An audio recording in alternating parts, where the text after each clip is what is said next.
Assalamu alaykum hörmətli görürmənlər, işkiranımızğa xoş gəldinizlər. Mən Gollandiyadakı ixtiyar muxbiri Pidaya.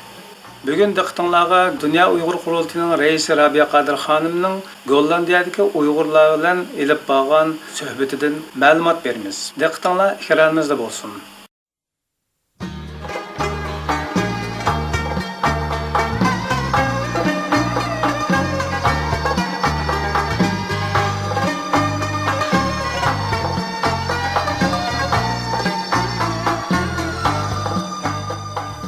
Avrupa'daki faaliyetleri devamında Gollandiyaga tekrar kelgan Dünya Uyghur Qurultayının reisi Rabiya Qadir Xanım 2016 yılı 16 noyabr kech Gollandiyadagi Uyg'urlar bilan yana bir qatam uchrashdi. O 11 noyabr bu yerdan o'tkicha butun dunyodagi Uyg'urlarning Cumhuriyet bayramini tabriklab salom yo'llagan.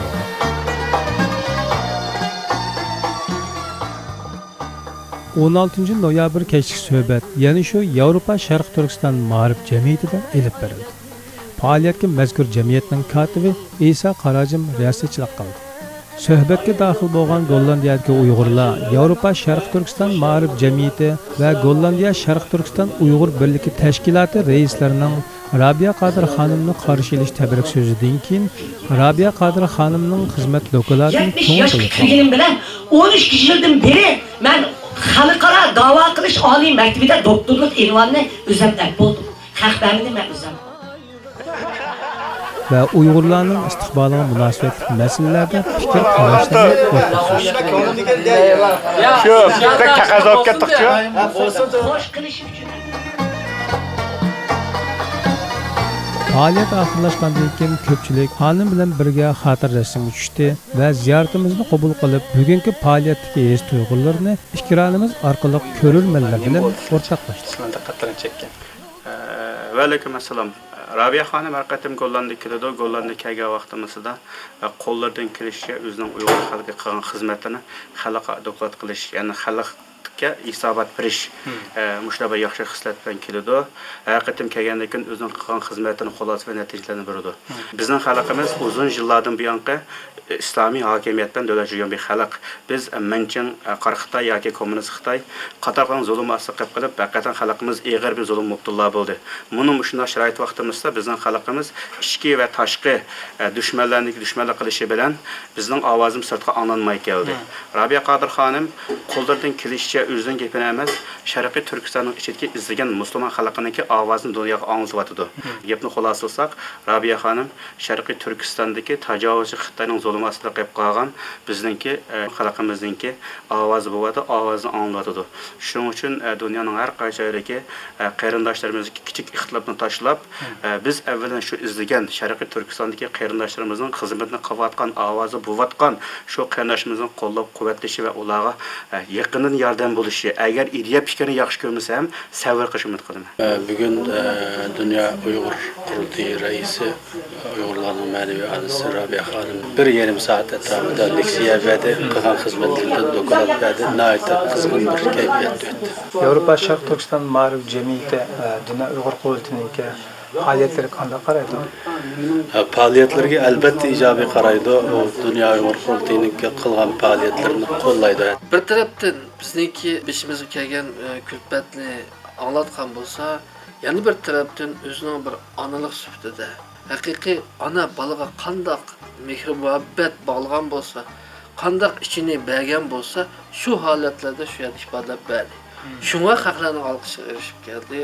Bu biz uchun nihoyat qimmatli bir bebaho guhar deb his qilsak bo'ldi, buni qadrlasak bo'ladi, buningdan foydalansak bo'ladi. Chunki bir tashkilotning raisi yoki rahbari almashib turdi, kelib turdi. Ammo bir liderning chiqishi unda qilsin. Bugün sizce qanday bo'ldi? Nihoyat yaxshi bo'ldi.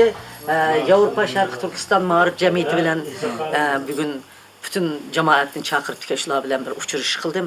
Ularga vatanparvarlik haqida, xalqimizning hozirgi vaziyati haqida, dunyodagi Uyg'ur da'vogarlari, yoshlar, cho'nglar haqida bir qurur doklad berdim.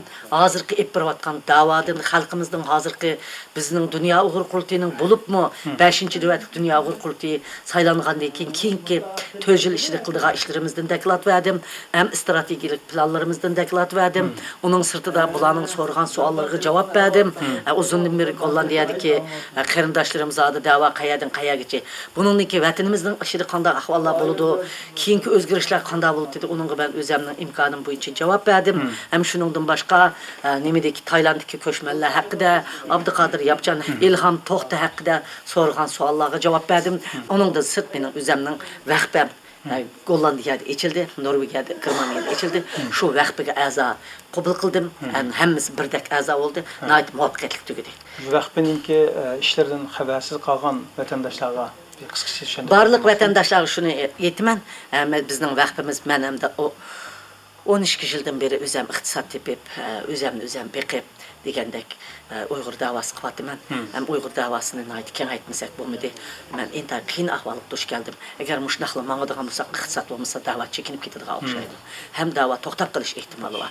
Shunga bu xatarni nazarda tutib, butun dunyoga vaqt qurib, har bir qarindishimning da'voga chiqmasmi 10 yevrodan bizga a'zo bo'lib kirib, mushu da'voni texnik kuchlantirish, Tibet xalqiga o'xshash, boshqa xalq mushundaq o'zining da'voiga 10 yevro, 20 yevro emas, hatto 15% hayotidagi turmushini ajratadigan. Men undaq bo'lmasmi? Hatto vatanga berib kelayotganlarmi 10 yevrodan berish kerak. Bizni berib andikin da'voga oldinglarga seninglar dedim. Ko'pchilik birdek ovoz qo'shib 10 yevrodan bizning vaqtiga yordam qildi, ham vaqtiga a'zo bo'lib kirdi. Dunyoning hamma yeridan kiryotdi. Men Uyg'ur xalqining men demabdima degandekin hech kim yo'qligini yo'q. Nayt xush bo'ldim. Davani buningdan keyin hammamiz birlikda ular iqtisod chiqirdi, biz o'zimizning hamkikimizni chiqirish birlikda yapamiz. Rahmat sizlarga. Rahmat.